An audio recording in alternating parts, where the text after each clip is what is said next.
Welcome to The Explainer. Today we're going to break down how to craft a truly powerful research question. And for this one, we're diving deep into Chapter 3, called Identifying and Formulating Research Questions, from the book Research in Communication Sciences and Disorders. So how do you do it? How do you take that fuzzy, half-formed idea in your head and turn it into a killer research question?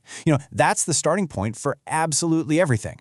And today, we're going to walk through that whole process, step by step, from that first little what if all the way to a solid, testable inquiry. All right, so here's our roadmap. We've got 5 key steps. First, finding that initial spark. Then, drafting the blueprint for your idea. After that, it's all about choosing the right words. We'll also look at a really cool clinical tool called PICO. And finally, we'll put your question through the ultimate stress test. Okay, let's dive right in. Every single great study, the ones that really push our understanding forward, it all starts right here. It starts with finding a question that genuinely matters. So, where do these big ideas even come from? Well, before you even write a single word, you've got to run your idea through a quick 3-point check. First up, are you actually interested in this? I mean, really interested. Research is a marathon, not a sprint, so you need that passion. Next, is it even practical? And finally, maybe most importantly, will the answer actually matter to anyone?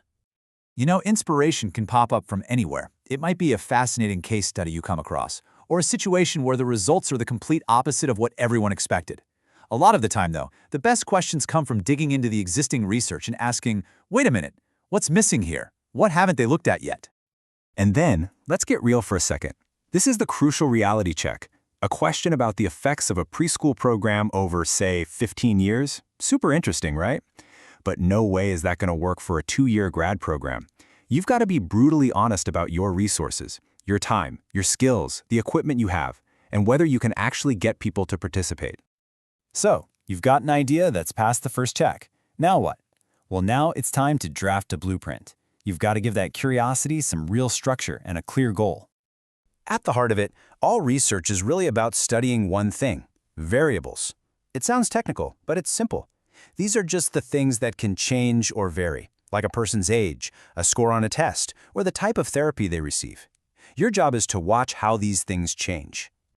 And you're usually looking at 2 main types. Think of it like this. The independent variable is the cause. It's the thing you're studying or changing, like comparing one treatment group to another. And the dependent variable, that's the effect. It's the outcome you measure to see if your cause actually did anything. Like, did the test scores go up? And what's cool is that pretty much all research questions are trying to do one of 3 things. You can just try to describe something. You can try to find a relationship between 2 things, or you can compare the differences between groups. Figuring out which one is your goal is a huge step. Okay, you've got your blueprint. Now comes the fun part. Or maybe the tricky part. Choosing your words. How you frame your question is what turns a good idea into a serious, professional research problem.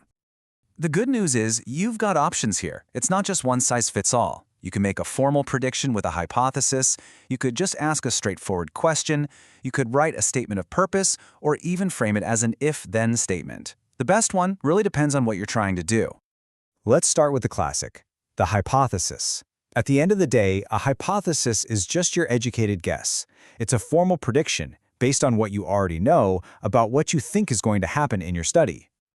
Now, this is a little weird, but stick with me. Researchers kind of play this little game. Your research hypothesis, the H1, is what you actually think will happen. But to test it, you put it up against the null hypothesis, the H0.